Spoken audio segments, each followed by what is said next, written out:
Berarti kan pasti yang menyedekahkan itu kepada Allah. Kan itu pasti akan jadi lebih baik ketimbang yang tidak menyedekahkan. Ternyata kata kuncinya itu adalah bukan dengan kemampuan pemikiran kita bisa menjelaskan, bukan begitu. Ternyata semua itu akan terselesaikan, cuma satu. Dan banyak kasus jamaah saya ketika dia punya piutang, ada orang-orang yang berhutang sama dia. Akhirnya dia mengikhlaskan hatinya kepada Allah dan ternyata itu luar biasa. Secepatnya Allah ganti, secepatnya Allah ganti. Meskipun mungkin bukan dari orang yang punya hutang itu. Jadi jangan dulu bicara ikhtiar sebelum kita menerima. Karena kalau kita tidak menerima mau ikhtiar apapun, Allah tetap tidak akan membukakan jalan. Sebenarnya kan kasus saya dulu juga 2008. Itu kenapa tidak selesai? Itu kan bukan karena saya tidak berikhtiar. Tapi waktu itu saya tidak menyadari ternyata semua permasalahan itu memang harus kita ridhoi dulu, kita terima. Bagaimanakah kita menyikapi hutang itu atau pilihan berhutang apabila kita lihat dari perspektif Al-Quran dan bagaimana kita seharusnya menjalaninya.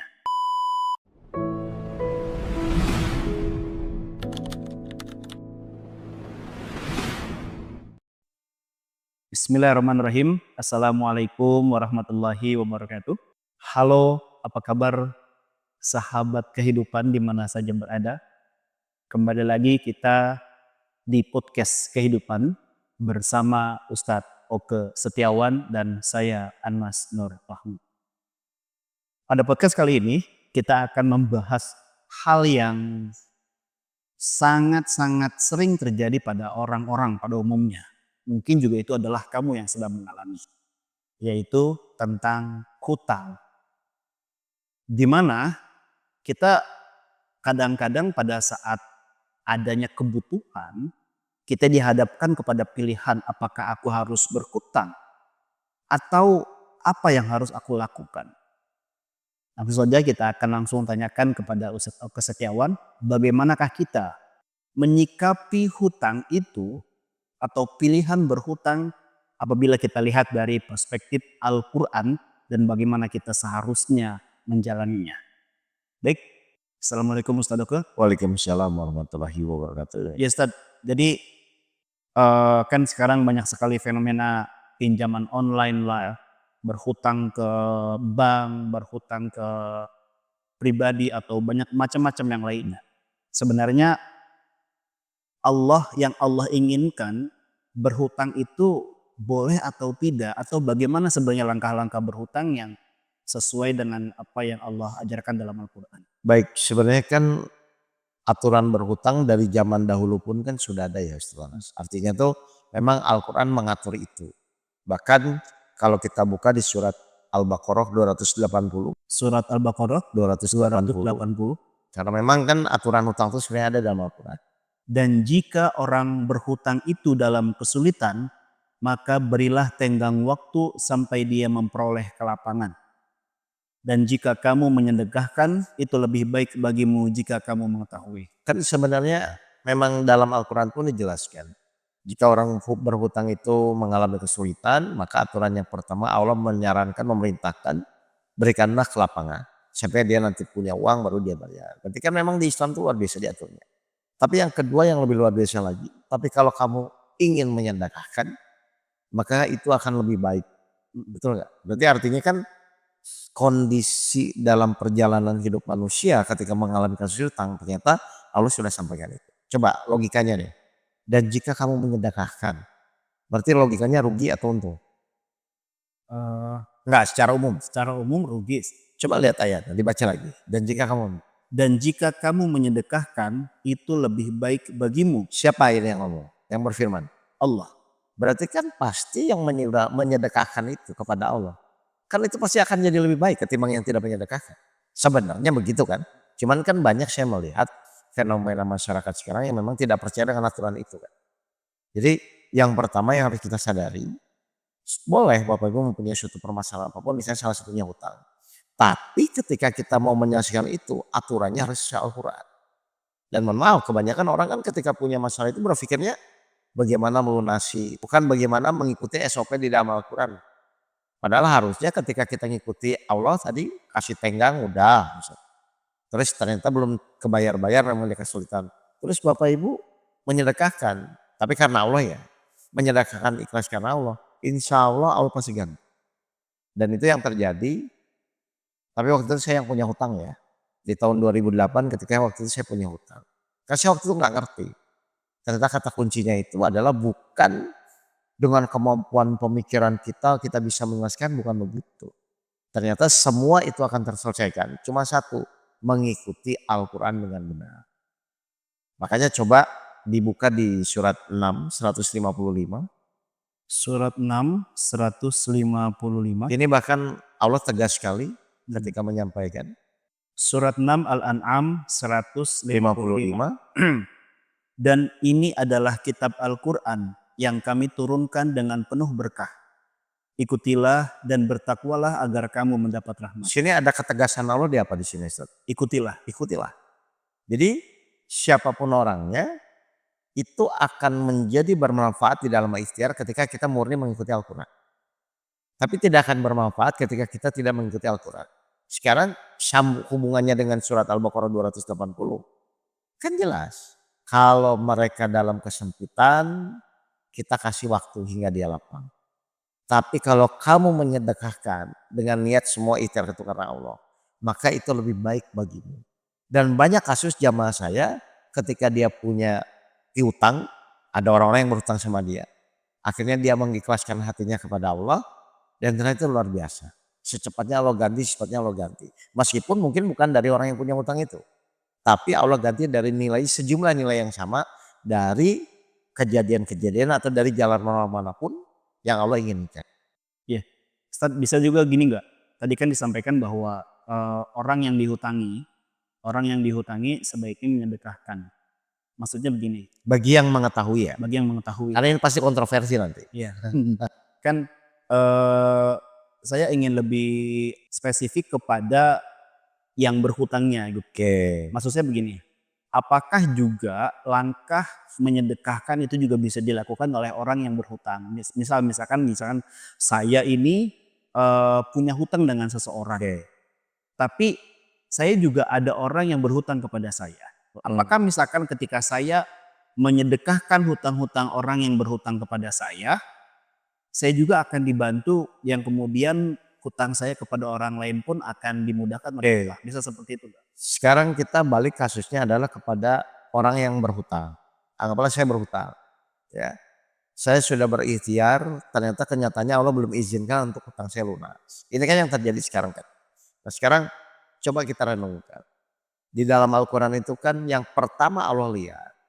Itu orang yang berhutang tuh niatnya apa. Seperti kasus saya dulu, saya kan berhutang. Ternyata kalau niatnya hanya sekedar ingin melunasi dengan niat ikhtiar kita itu salah. Salah ya. Karena niat itu kan kemarin saya sampaikan cuma dua. Segala itu karena Allah atau karena hasil yang dia mau inginkan. Nah ternyata niat itu memegang peranan penting dalam kita berikhtiar. Jadi lakukan niatnya hanya karena Allah atau beribadah kepada Allah. Nanti ketika anggaplah dimaki-maki sama yang punya hutang, dihianati atau diomongin kasar, tinggal pilih menjadi masalah atau sarana ibadah dia kepada Allah. Ketika dimaki-maki yang saya alami dulu, ketika dimaki-maki gitu kan, dihina, saya sadar oh ini sebagai sarana ibadah saya menjadi sabar kepada Allah. Akhirnya dengan kesadaran saya menerima, lalu di situ Allah menyuruh kita berdoa. Nah itu luar biasa. Jadi pas waktu itu dalam kondisi itu saya berdoa kepada Allah. Ya Allah sekarang saya niat beribadah kepadamu.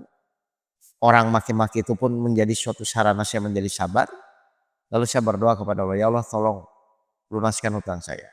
Dengan begitu singkat, begitu cepat Allah menyelesaikan dalam 2,5 bulan. Artinya apa? Ternyata masalah apapun. Yang pertama tergantung niat. Yang kedua tergantung sudut pandang. Karena manusia itu cuma dua sudut pandangnya. Ketika diberikan kejadian oleh Allah. Apakah menganggap sebagai sarana ibadah. Atau menjadi suatu permasalahan di dalam hidup. Jadi ketika segala sesuatu sudah dianggap menjadi sarana ibadah. Maka Allah dengan janji akan mencukupi rezeki orang-orang yang beribadah. Dan itu benar-benar saya rasakan. Ini bukan teori ya Bapak Ibu ya. Jadi silahkan Bapak Ibu bisanya berusaha melunasi hutangnya. Tapi yang pertama tolong luruskan niatnya. Yang kedua anggap nanti batu sandungan di dalam berikhtiar melunasi hutang itu bukan lagi masalah tapi sarana peningkatan ibadah. Di situ Bapak Ibu akan belajar ikhlas, belajar ridho, belajar sabar. Sehingga apa? Sehingga hutang itu bukan masalah lagi, tapi hanya sarana meningkatkan kedekatan kepada Allah. Bonusnya Allah melunaskan. Jadi lunas itu bukan tujuan utama.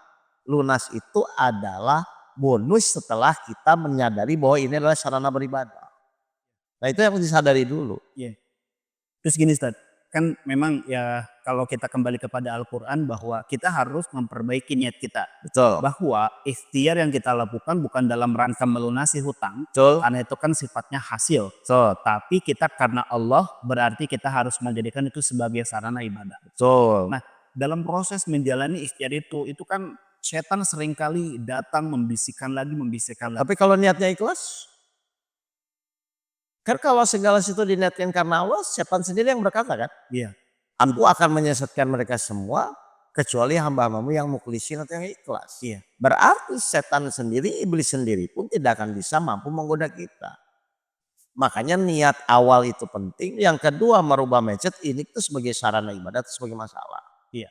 Bisa juga dikatakan kalau misalkan dia masih masih suka berubah-ubah, masih merasa mudah digoda sama setan. Oke. Berarti sebenarnya niatnya masih salah. Bisa yang pertama dari niat. Dan yang kedua ingat, kan setiap ujian itu ada waktunya. Ketika ada waktunya, kenapa Allah kasih waktu? Ya memang untuk berproses perubahan. Kalau orang diuji tidak berubah, terus buat apa? Kan ujian itu untuk merubah diri kita. Misalnya dengan proses yang tadinya tidak sabar jadi sabar. Yang tadinya tidak sungguh-sungguh jadi sungguh-sungguh. Jadi semua ujian yang Allah berikan itu hanya proses perubahan diri kita. Kenapa? Karena sebenarnya permasalahannya sebenarnya kan di dalam diri kita. Dikuasai nafsu atau menguasai nafsu. Iya. Begitu. Ya, Ustaz. Terus gini Ustaz. Tadi kan kita banyak bicara tentang proses ikhtiarnya ya. Gimana dalam proses ikhtiar itu kita harus memperbaiki niatnya. Dimana yang benar adalah niatnya semata-mata hanya karena Allah dan menjadikan ikhtiar itu sebagai sarana ibadah. Oke. Nah kemudian juga tentang ini.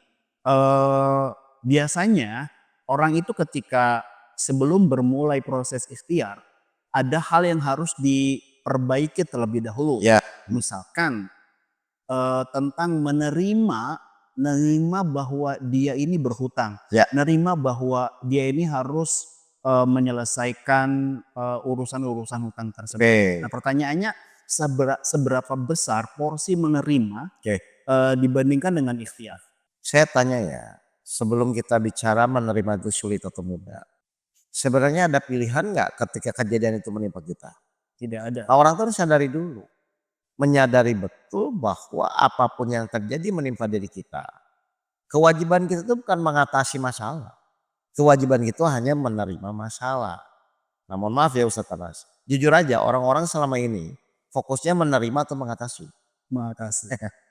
Padahal salah satu kunci ujian itu bisa terselesaikan. Kan di awalnya bisa menerima dulu ketetapan bahwa itu sudah Allah takdirkan.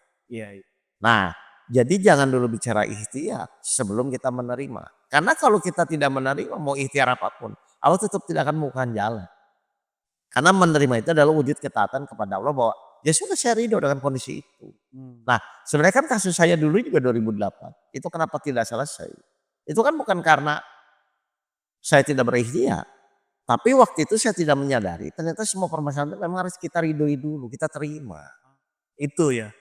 Misalkan sudah capek-capek ikhtiar. Ternyata dia belum menerima. Nah akan ada pertolongan. Selama ini yang saya alami begitu. Tapi saya nggak tahu lah mungkin jamaah semua. Tapi saya waktu itu mengalami ketika hutang saya besar itu. Saya kan tidak menerima. Padahal kalau dipikir-pikir mau tidak menerima pun prosesnya tetap akan berjalan. Iya, nggak ada pilihan juga. Kesadaran untuk menerima ini memang perlu kita asah ya agar kita terbiasa. Karena dasarnya manusia itu bukan berusaha menerima masalah tapi mengatasi masalah. Padahal langkah pertama Allah akan memberikan petunjuk atau misalnya jalan keluar itu dari sikap kita menerima dulu. Menerima apa? Menerima wujud ketaatan kita kepada Allah. Jadi orang akan mudah menerima kalau ada berkaitan dengan Allah. Ya. Tapi orang akan sulit menerima kalau berkaitannya dengan masalah yang dihadap. Ya. Kemudian gini Stan, kan berarti menerima itu menjadi poin awal. Utama awal. Menjadi poin-poin awal. Jangan sampai kemudian kita hanya fokus berikhtiar, karena kita tidak menerima. Itu seakan-akan ya ikhtiar yang kita lakukan seperti sia-sia. Karena sebenarnya yang poin awal yang harus step awal yang harus kita lakukan adalah menerima terlebih dahulu. Pertanyaannya, apa sih tolak ukur Oke, bahwa kita itu sudah menerima itu? saya kasih gambaran namanya. Kalau menerima kan bersama Allah. Kalau tidak menerima kan bersama setan. Iya. Berarti tolak ukurnya tenang dan tidak tenang. Oh, Berarti saat ikhtiar itu kalau kita sudah menerima dari awal, meskipun utangnya belum lunas, pasti Allah berikan ketenangan. Tapi misalnya kita ikhtiar memang dasarnya tidak menerima, biasanya muncul kegelisahan, kecemasan dan jadi itu adalah standar baku dari Al-Quran. Ternyata semua orang dengan permasalahan harus bisa menerima. iya. Ada yang sulit silahkan, ada yang mulai sadar silahkan, bahkan ada yang mudah. Nah, supaya menjadi mudah memang kita butuh ilmu, butuh kajian seperti itu. Karena kadang-kadang orang tidak menyadari, sudah tahu kejadian itu tidak bisa ditolak, tapi dia berusaha untuk menolak, kan nggak bisa. Terus gini Ustaz, perihal menerima. Kalau saya mencoba untuk menangkap bahwa poin menerima itu ada dua hal. Oke, Pertama adalah menerima tentang antara kita dengan manusianya atau orang-orang yang di sekitar kita. oke, Misalkan adik contoh-contoh ya, misalkan adik kita bermasalah, gara-gara adik kita bermasalah, kemudian dia jadi berhutang dan kita harus melunasi. Nah, ini berarti kan ada hubungan antara menerima kepada adik kita. Dan saya juga menangkap bahwa proses menerima juga ada yang harus kita sikapi antara menerima ke Allahnya kayak Oke. gitu. Nah ini dua poin ini antara Allah dengan manusianya, gimana sih sebenarnya? Apakah kita cukup ke Allah saja atau harus keduanya atau gimana? enggak sebenarnya gini, semua sikap tindakan kita dalam menerima, itu kan diawali harus karena Allah. Memang menurut Ustaz kalau orang tidak menerima karena Allah bisa menerima? Enggak kan bisa. Iya. Kan kita bisa menerima apapun yang terjadi, itu kan karena kita lihat Allahnya. Iya. Nah kalau nggak lihat Allahnya nggak bisa. Bisa kayak seorang suami, kalau cuma lihat istrinya galak terus cuma takut, dia tetap juga dalam hatinya pasti nggak menerima. Jadi sentral semua dasarnya semua kejadian itu bisa kita terima itu harus karena Allahnya. Setelah karena Allahnya maka next berikutnya adalah Allah akan memberikan petunjuk. Membukakan hati kita untuk apa atau membukakan orang yang di sananya gitu loh. Iya. Jadi tugas kita itu sebenarnya sederhana. Sadari bahwa kita menerima karena Allah. Berikutnya Allah akan membimbing kita. Tapi ketika kita tidak menyadari Allah mengizinkan setan membimbing kita. Perlu nggak sih kita menyampaikan pernyataan kepada orang? Misal begini, sebelum-sebelumnya kita kesel banget kalau ketemu orang ini Oh, karena kita nggak menerima tentang itu. Tapi setelah kita sudah sikap kita ke Allah karena Allah, perlu nggak sih kita menyatakan, saya sudah menerima gitu, perlu nggak sih? Wah sekarang pertanyaan saya, dari sikap aja sebelum kita ngomong, Ustadz Anas tahu nggak orang yang menerima atau tidak? Dari gimik muka aja, Iya, tahu nggak? bisa terlihat. Ya sudah, itu akan menjadi magnet untuk orang di sekitarnya. Jadi ketika kita sudah menerima itu otomatis nanti mengalir natural aja. Gak perlu pengumuman juga, Terus pengumuman nanti kan jadi aneh. Iya.